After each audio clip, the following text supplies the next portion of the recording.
Danes v Pomurskem dnevniku aktivirana soboška bolnišnica. Samotestiranje. Aktivnosti policistov. Iz našega studia. Jutri bo pretežno oblačno.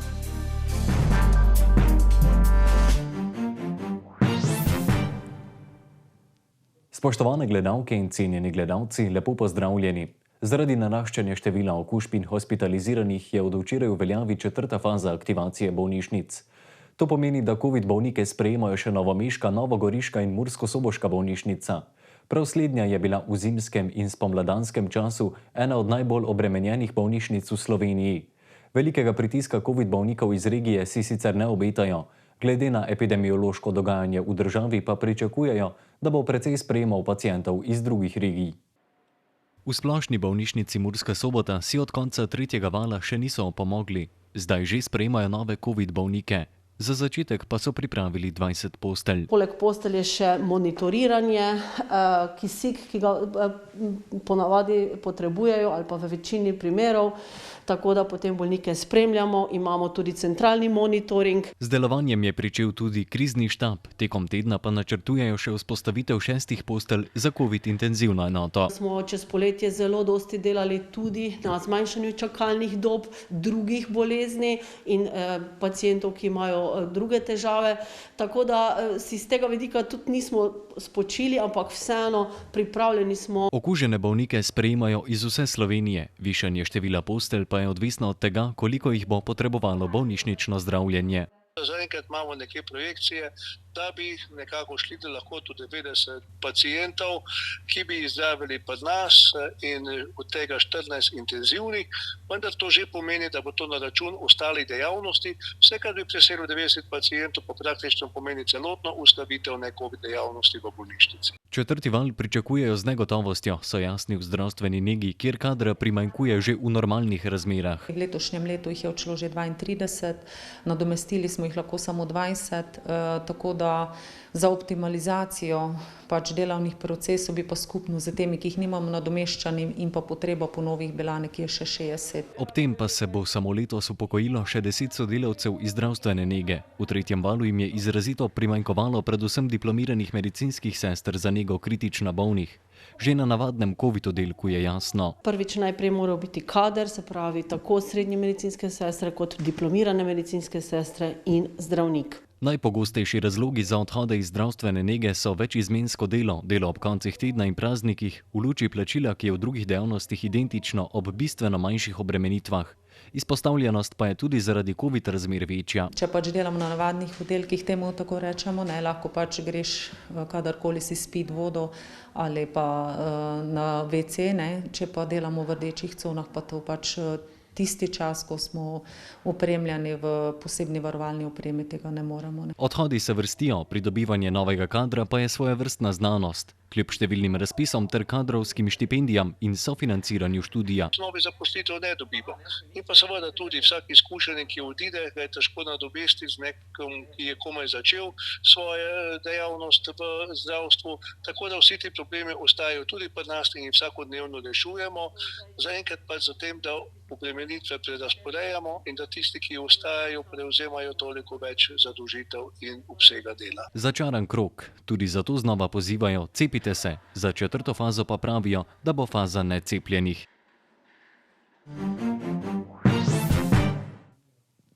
Ministrstvo za zdravje je lekarnam v četrtek posredovalo dopis, naj kupijo teste za samotestiranje dijakov in učencev, saj naj bi bili v lekarnah dostopni že v ponedeljek. Za prevzem bo potrebno predložiti kartico zdravstvenega zavarovanja ali potrdilo o vpisu. Testiranje se bo izvajalo tedensko in bo brezplačno. Prevzem paketa testov bo možen s kartico zdravstvenega zavarovanja učenca oziroma dijaka ali potrdilom o vpisu katerikoli dan v mesecu. Teste lahko dvignejo učenci oziroma dijaki oziroma njihovi starši ali skrbniki. To načeloma pa sabo morajo imeti svojo kartico zdravstvenega zavarovanja. Če za te kartice nimajo, potem pa lahko pridejo tudi z potrdilom o vpisu v šolo. Zdaj, ta paket za samotestiranje vsebuje enega ali pa več testov. Na voljo so ponavadi pakiranje po 1 ali po 5. Trenutno po murskih lekarnah recimo izdajamo teste pakiranju po 5.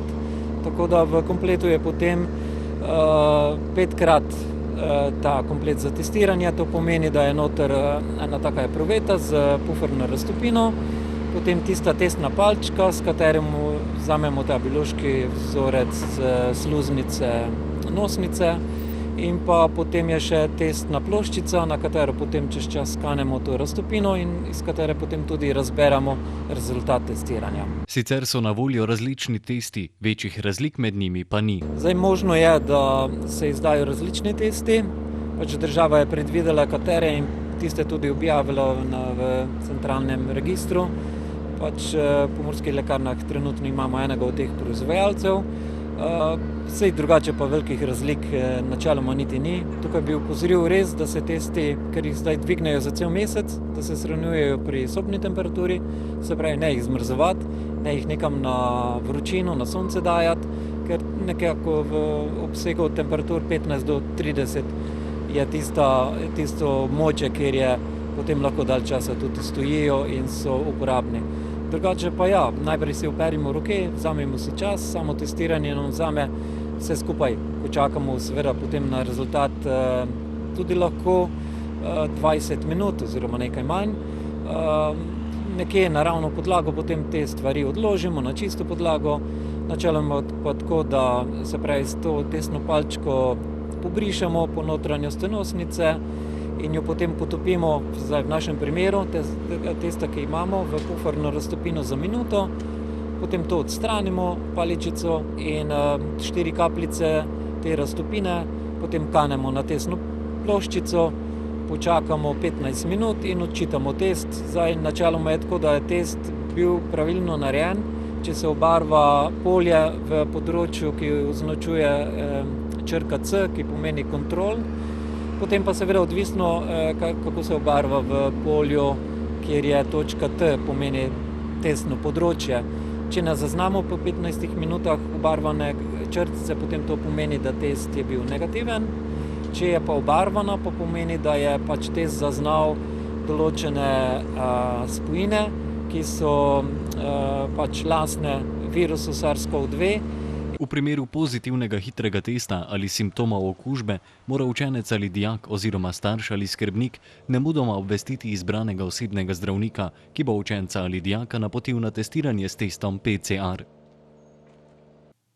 Zagotavljanje varnosti otrok je v prvih septembrskih dneh ena najpomembnejših nalog policije. V skladu z usmeritvami na področju zagotavljanja varnosti cestnega prometa, policisti ob začetku vsakega šolskega leta izvajajo različne aktivnosti in tako ob šolah in šolskih poteh prispevajo k umirjanju prometa. Sama prometna varnost na cestah v Pomurju sicer ni najbolj ugodna. Nenazadnje smo v letošnjem letu obravnavali nekaj manj kot 500 prometnih nesreč, to je več kot pa v enakem obdobju lanskega leta, ko smo jih obravnavali 420, da je v teh prometnih nesrečah 9 oseb izgubilo življenje, lani v enakem obdobju samo 5, da jih je bilo 22 hudo telesno poškodovanih in pa 184 lahko telesno poškodovanih. Vsi ti podatki pa kažejo na to, da še vedno ne upoštevamo tistih nekih osnovnih prometnih pravil, da vozimo agresivno, da ne vozimo strpno. Ta trditev pa izhaja iz tega, da se vsaka 5. prometna nesreča, katera se zgodi na pomurskih cestah, zgodi zaradi neprilagojene hitrosti in pa še tisto drugo, do česa imamo verjetno zelo pozitiven odnos, da je v vsaki 7. takšni prometni nesreči prisoten alkohol. Tako kot vsako leto bodo aktivnosti ob prvih dneh pouka izvajali tudi tokrat. Kaj smo naredili oziroma kaj se je naredilo pred začetkom šolskega leta? Pregledala se je prometna signalizacija. Policisti so skupaj z predstavniki osnovnih šol oziroma vzgojno-varstvenih organizacij pregledali vse te varne poti. Na šolah so se izdelali načrti za varno šolsko pot. Vzdrževalci cest so obnovili samo prometno signalizacijo. Se pravi, da so tisti prvi koraki, da bodo ti naši najmlajši, tisti, kateri prvi stopajo v šolo in pa tudi tisti, kateri po počitnicah nadaljujejo z tem šolanjem ali z šolanjem v osnovni šoli ali na srednji šoli, čim bolj varno prišli v šolo. V prvih dnevih je tako kot vsako leto, ker bomo poostreno nadzirali promet ob samih teh osnovnih šolah z poudarkom na ugotavljanju hitrosti vožnje voznikov motornih vozil, z poudarkom na ugotavljanju, kako otroke starši vozijo v šolo oziroma ali so ti otroci privezani in kakšne imajo sploh ti otroci in pa tudi seveda starši navade, kje prečkajo cestišče, kako prečkajo cestišče. Pri tem bomo prijazno svetovali, opozarjali, seveda pa v skrajnem primeru tudi izrekali globe.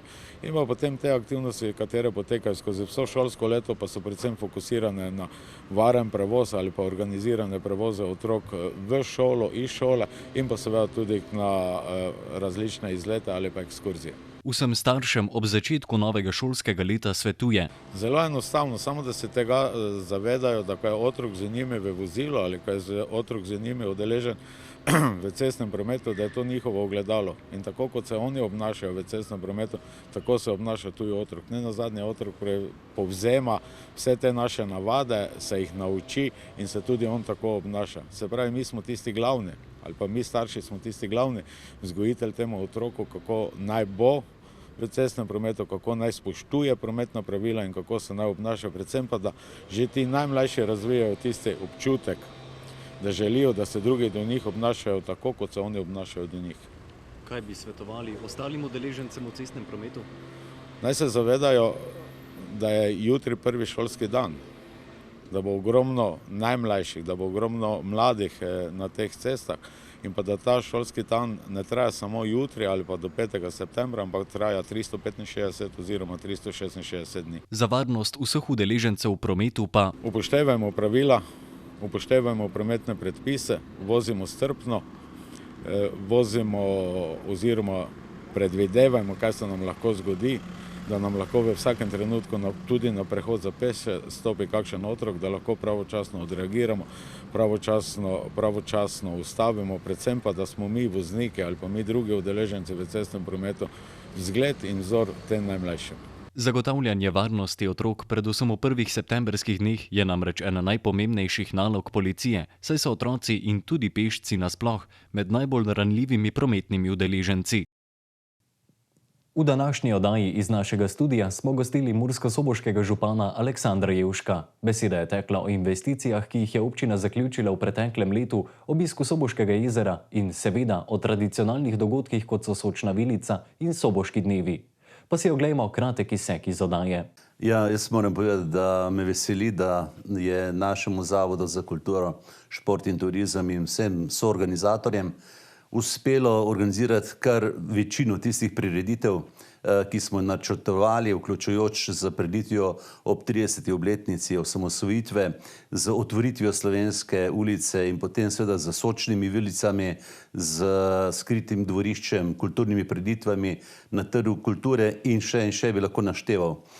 Žal so nekatere prireditve na Soboškem jezeru, torej v mislih imam te večje koncerte, odpadli zaradi razmer, kot sami navajate, ampak če zaokrožimo poletje, jaz mislim, da tudi naši občanke in občani in tisti, ki so obiskali Mursko Soboto, lahko ugotovijo, da je bilo poletje sproščujoče, pestro, ne glede na razmere, katerim smo priča. Jaz mislim, da smo lahko zelo ponosni na soboško poletno kopališče in ne samo zaradi velikega števila obiskovalcev, ki letos presega vse rekorde, če temu tako rečem.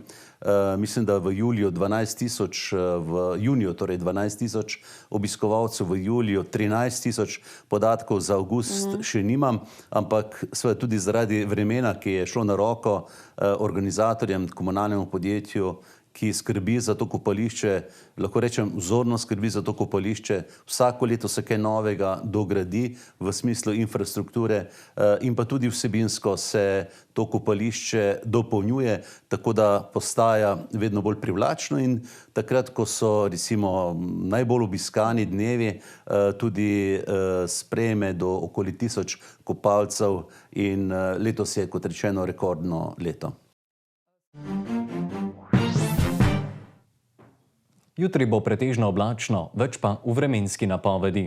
Danes smo imeli pretežno jasen dan s temperaturami okrog 20 stopinj Celzija. Opoldne smo v Krajnskem parku Goričko namerili 19 stopinj, v Murski Soboti 20, v Radencih in v Lendavi pa 21 stopinj Celzija. Jutri bo delno jasno z občasno zmerno oblačnostjo, ki jo bo več v vzhodnih krajih. Predvsem tam bo pihal tudi severni veter. Najnižje jutranje temperature bodo v severovzhodni Sloveniji, v Murski Soboti in Mariboru okoli 13 stopinj, dnevne pa od 22 do 24 stopinj Celzija. V četrtek in v petek bo po večini jasno in nekoliko topleje. Temperature v naših krajih se bodo zjutraj gibale od 10 do 14 stopinj, dnevne pa okoli 24 stopinj Celzija. Toliko smo vam imeli povedati v današnjem Pomurskem dnevniku, več informacij pa lahko najdete na naši spletni strani. Ostanite v naši družbi in nasvidenje do jutri.